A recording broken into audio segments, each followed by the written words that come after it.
Hello everyone, and welcome to Debonair Cyber. My name is Devin, and in today's video we're going to be diving into the next machine in the Intro to Red Team track. This machine, called DevVortex, is going to be all about web enumeration. We're going to dig a little bit into a content management system called Joomla, and we'll finish it off with some apport-cli exploitation. I hope you're ready for it. Let's dig in.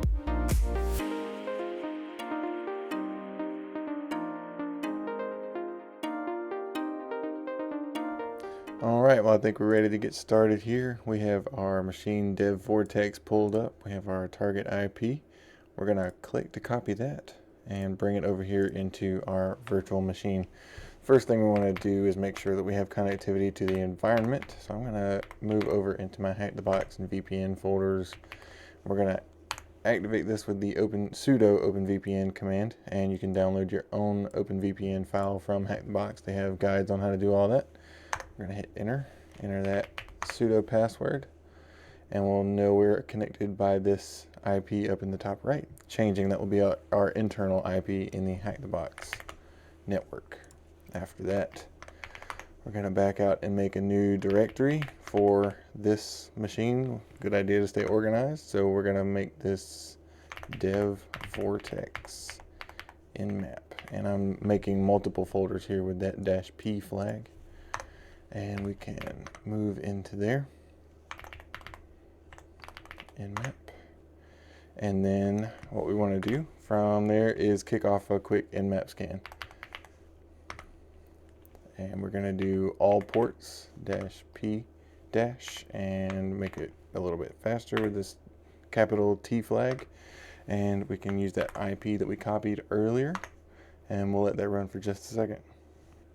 Alright, looks like that scan's wrapped up. So we can see here that we have 22 and 80 open on this machine. What I want to do is actually specify those two and get a little bit more enumeration on those two ports specifically. So we're going to run some scripts, some service detections, and we want to output those into some files called DevVortex. And hit that IP one more time, and we're going to let this run. But in the meantime, we do know that this port 80 is open. While that's running, we can go see what we have running there. We're going to paste that IP in, and we can see that it's redirecting to DevVortex. This means that we're going to have to put that host name into our etc hosts file. Oh, here we go. We're all done, and nmap is telling us the same thing. Did not follow the redirect there, so we're going to add that to the etc hosts file. Excuse me. We're going to add that IP address space devvortex.htb, and we're going to sudo t-a to append to the end into the etc hosts file. Enter that sudo password again, and should be good to go. Just for a sanity check here, you can tail that etc hosts and make sure that you have that DevVortex on the end there. So now we can come back over here to our browser and refresh, and there we go. We can see that we actually have a web page pulled up. Before we begin doing any manual enumeration of this, though, it is a good idea, if we're going to run any kind of scanning or anything like that, any kind of fuzzing, that it can be running in the background while we're doing our manual enumeration. And that's exactly what I want to do. We're going to use a tool. Let's back up here out of that directory, and we're going to use a tool called Fuzz Faster You Fool, or FUF.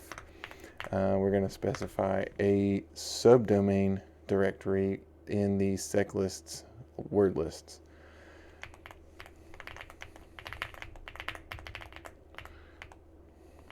In the sec lists, and this is under discovery and DNS, and we can see subdomains top 1 million, and we're going to use, let's go with the 20K, and we're going to make sure FUF knows that this is the directory we want to use as fuzz. We're going to use the URL, http devvortex.htb, and since we're doing subdomains, we need to specify a header for host fuzz.devvortex.htb. That looks good to go, and we're going to have to catch this pretty much as soon as it gets going. We can see here that it's giving us a bunch of 302 errors as the status code.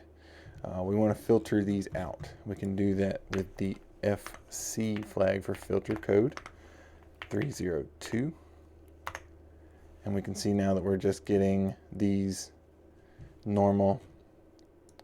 We can see dev is a status 200, and then it's going to give us these updates as it runs. So we're going to let that run in the background. For right now, let's see what we have going on though in our HTTP page. Let's just poke around for a minute. Okay, so we've poked around in this web page for a couple of minutes now, and we haven't really found much. We see this info at devvortex.htb.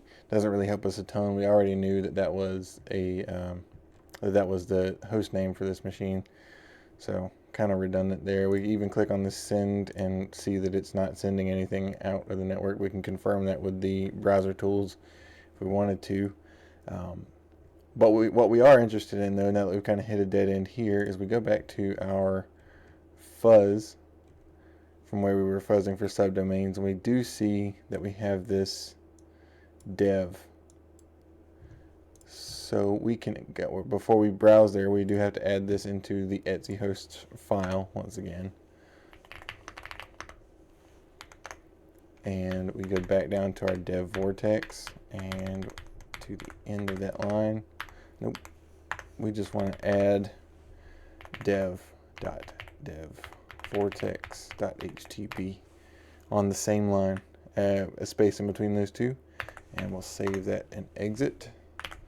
And now we should be able to come back over here and browse to that.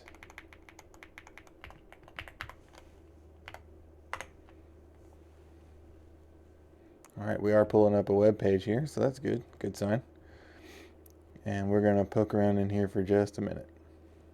All right, before we get too crazy with manual enumeration, once again, we're going to make sure that we're doing something in the background. We'll run fuff again, but we already have subdomains, so this time we want to see what else we might have on this page, and we're going to use a normal directory list, also from seclists. Also in the discovery, but this time it's going to be web content, and directory list 2.3. We can go with the medium, specify that as fuzz. URL is going to be http dev.devvortex.htb/fuzz, just like that. And once again,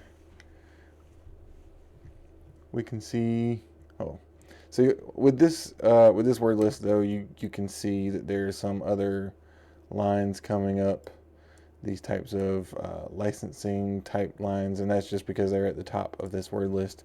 We can get rid of those using the -IC flag, and we're going to let this run. All right, that took a little bit of time for that scan to run. While it was running though, I did a little bit of research on why it was doing the progress updates the way it was. If your terminal is doing progress updates constantly while you're running fuff, you can actually just increase the terminal size, and apparently that goes away. So that's a new thing for me, and hopefully it helps you in some way as well. But anyway, we have this directory list that is finished running, and we get a lot of these 301 status codes that point to a permanent redirect. We get 1-200 for home. We can go check that out. The really interesting one here though, I think, is administrator. We can go to dev.devvortex.htb/administrator and see what we have there. We have Joomla. This is interesting. So this is the login page for the back end of the Joomla content management system, or CMS. We can try some default credentials here, see if that brings up anything. Please don't save. All right, that doesn't come up with anything though. Now that we know we have a Joomla application, maybe we can come up with a version. How do we do that though? Find Joomla version. You can see here how to quickly know the version of any Joomla website. That looks interesting. And we can see we have a handful of different things that we can try. Let's just work our way down the list though. /administrator manifests files joomla.xml. We'll copy that and go there. See what we bring up. Okay. Looks like we're working with version 4.2.6. Let's see what Google can tell us about this specific version of Joomla. Oh, oh, you know what? Oh, dang it. Exploit. Okay, so we have a whole bunch here that we can kind of choose from, that we can do some research. Exploit DB is a reputable place to get these exploits from. Obviously be careful running anything in your environment, but for CTF, probably okay to run these. What I like to do though is to see what these tools are actually doing, kind of read through the code and see if I can figure out what is actually going on. A lot of times you don't really need to run the tool as long as you understand what the tool is doing. So we can see here in this fetch config that it's taking the root URL, the one that you gave it, and going to this specific endpoint. So that makes me wonder if we might be able to just curl this URL and get some results back, because that's essentially HTTP GET. That's essentially what this is doing. So let's try that. Okay, so we'll take this back into our terminal, and we just want to curl http dev.devvortex. Let's see, we can trim this up a little bit here. And we want to use the verbose flags here. Yes, we need the .htb is essential here. There we go. All right, so we see all kind of information flying through here. Reading through. Okay, so it takes a couple seconds to kind of parse through this manually, but we do see here user Lewis, and password is whatever this string here is, and we have an ID. So it looks like we have some credentials here that we can try. What I like to do is make a note of this. We can echo Lewis and copy this password here, paste that, and we're gonna write that into lewis.creds, just so we know that, just so we have those in our notes for later. But what we can try now is going back into the administrator portal and see if this might work. All right, and we've logged into the Joomla portal, the Joomla backend. Okay, so now that we're in this backend of the Joomla website, we can see all kind of fun things that we can kind of play around here. Let's see what we have under users. Oh, I don't want to add a user. Not yet anyway. Let's see what we have under users. Lewis, Logan, Paul. Okay. Username Logan. Interesting here. Logan at DevVortex. Okay, so we know we have another user on the machine at least. So we can continue to poke around on the back end of this Joomla administrator portal. Find some really fun stuff, but a very common way to exploit these content management systems is to basically write some new code into them that would allow us to get a reverse shell on the target. In Joomla in particular, we have these system directories here that we can go in, and under site templates, we have this template installed that we can potentially write new code into to get us a reverse shell. Alright, so it looks like this template is written in PHP, which means that we can use a PHP system command that will give us a reverse shell. We can go into this error.php and we can edit this file. So we're going to browse all the way to the end here. So we can see right here at the end of this, we're coming out of this end if, which means that we're breaking a loop, and this is a good spot for us to insert our PHP code. PHP system curl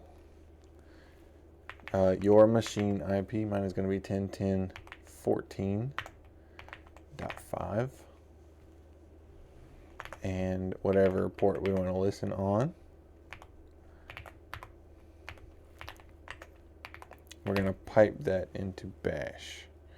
Okay, so now that we have this written, we need to put something at this 10.10 your IP 8080 rev.sh that the server can then reach out to and pipe into bash to get you a reverse shell.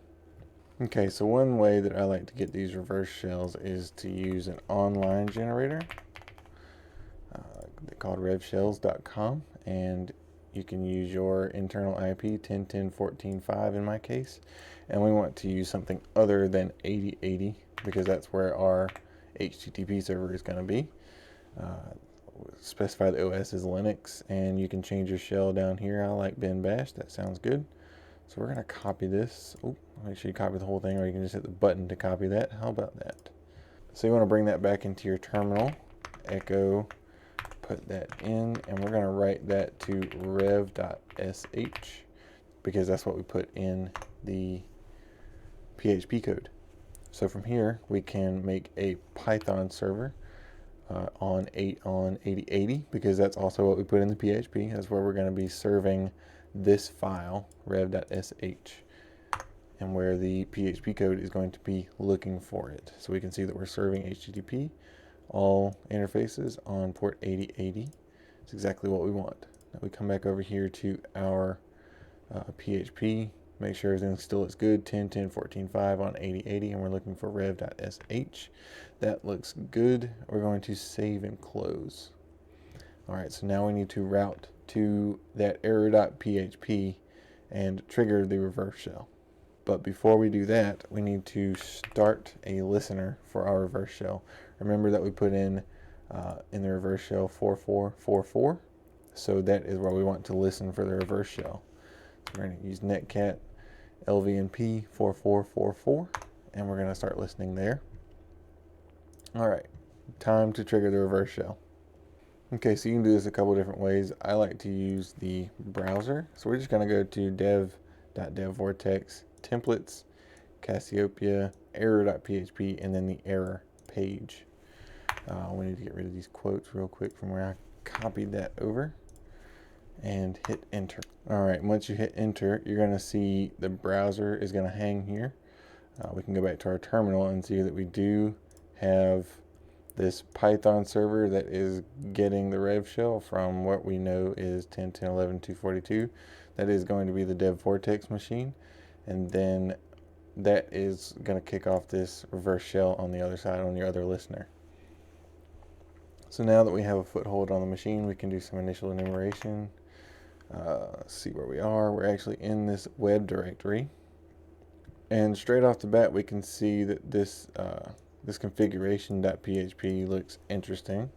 So let's see if we can cat that configuration out. All right, do some quick reading. You can see here public hosts, local host, user Lewis, and public password. That looks like the same password that we already have for this Lewis user. Okay, but not anything new, right? So let's see. Another thing we can do is check for anything that may be listening on the machine. Maybe that'll tell us more. Okay, we can see here 33060 and 3306. Those look like, this 3306 in particular looks like MySQL is listening on the machine. So that tells me that we do have some kind of database, and maybe even some off database, like an alternate there. I don't know what 33060 would be other than that maybe. We can see, fun fact, our reverse shell here. Okay, so let's see if we can get into this MySQL database. But to do that, we need to get a fully interactive shell. So we can do a script dev null bash. Cool. So now we're in a fully interactive terminal here, and we can use the MySQL command user Lewis and specify that we want to use a password. Before we do that, we might want to make sure that we actually have that password copied. And this is why we take good notes. So we can cat lewis.creds and copy that. Make sure we have it in our clipboard before we hit this. And we can enter that password. All right, and we're in the MySQL database. Awesome. So we want to show databases. Don't forget that you need the semicolon at the end when you're using MySQL. We can see information schema. Joomla is the one that we want to use here. And we can show tables once we're in there. All right, got all kinds of tables, but we do like right off the bat here this SD4 FG users. So we can select all from that table. Don't forget your semicolon. Okay, and we have credentials for this Logan Paul user. Looks like they are hashed, but maybe we can do something with that. Once again, I want to take this hash and put that into a file. Okay, well, you actually need to use single quotes for this because of the $signs. They're special characters. And write that into logan.hash. So what we want to do from here is actually identify what this hash could be. One way to do that, we can take this, just this very beginning part, and go look at the hashcat example hashes. And we can look, Control F for that. It doesn't seem to pull up anything. Okay, that .2 does though. So doing it this way, it wouldn't have taken you too long to search through here. You can see this $2 and then an asterisk. This is going to be like a wildcard character telling you that this is a bcrypt hash. Another way, potentially faster and easier, that you could do this is paste this hash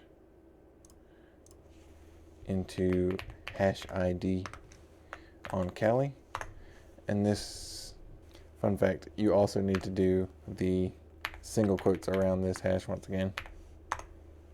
And this will tell you that you're indeed using a bcrypt hash. And hashcat is going to tell you that this mode is going to be 3200. So that is the mode that we need to use when we use hashcat to crack this. Tap M3200 logan.hash, and we want to use the RockU list most of the time.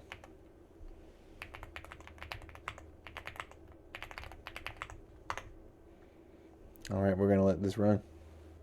All right, so we've let hashcat run for a little bit, and we've come up with this te quiero mucho as the password for Logan. So now we can echo Logan and te quiero mucho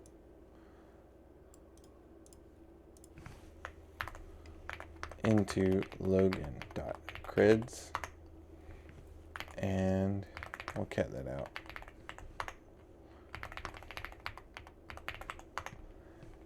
And then we can SSH into the machine. Remember that we put it into our Etsy host file, so we can just use that. We want to SSH in as Logan at DevVortex.htb. Yes. And make sure that we have that copied properly. If I can get control here. And we are SSH in the machine. We can get our user flag right there. So now that we have our user flag, one of the first things that I like to do when I'm on a machine is use the ID command. Make sure we're not in any special groups or anything like that. Sudo-L will tell us if we're able to do anything special. And it looks like here we are able to use a sudo command. This is interesting. Let's see what this actually does.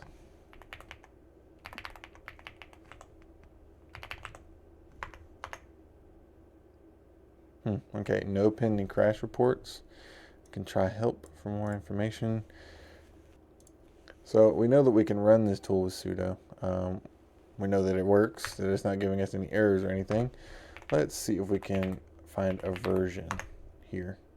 Okay, 2.20.11. Copy that, and we want to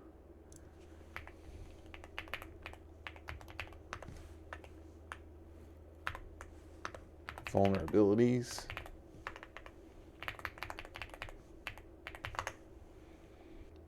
Okay, so this quick search does turn up this CVE 23.13.26. That's interesting. Let's see if we can find an exploit for that CVE specifically.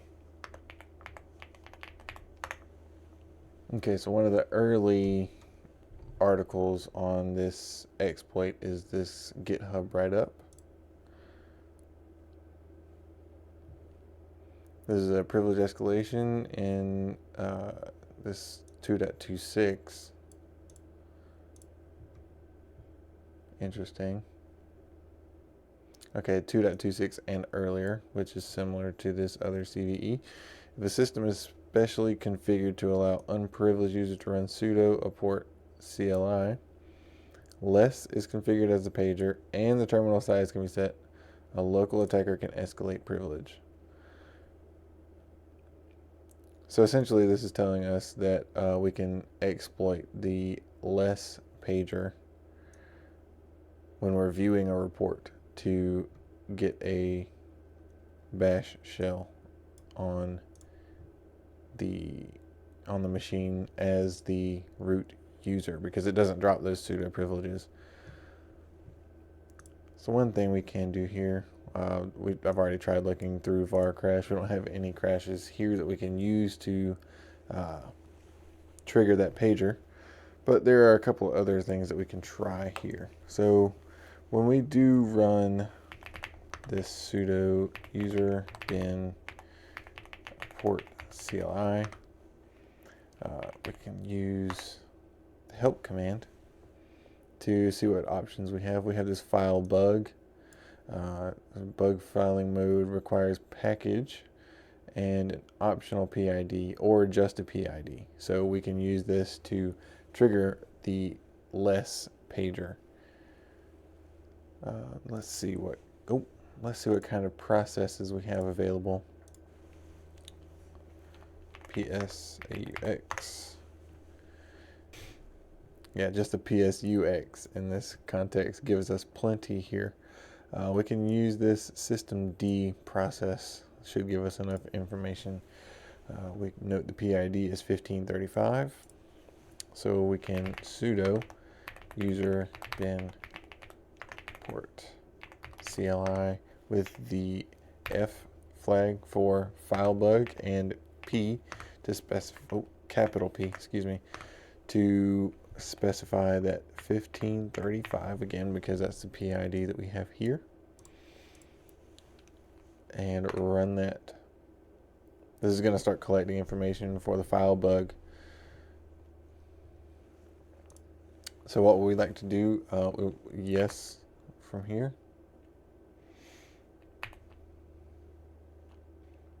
Okay, we want to view the report with V. Okay, that's going to stall there. And we can enter exclamation bin bash. And we can see here that we are root cd to the root directory and grab your root flag. Alright, so this one has some pretty interesting interactions in the privilege escalation for sure, with the less pager and all that stuff. But just as a reminder, some of the things that we went over: web enumeration, pretty common in these types of CTF type challenges. We exploited a Joomla content management system, or CMS, and also did privilege escalation with this apport-cli vulnerability. This one has a lot to do with proper enumeration and then researching those vulnerabilities once you get the version numbers and that kind of thing. The biggest part of this challenge was really just finding those vulnerabilities and researching them. The enumeration was a big piece here. Well, I hope you had fun. I know I did. And if you're enjoying the content here, please don't forget to like and subscribe. We'll see you in the next one.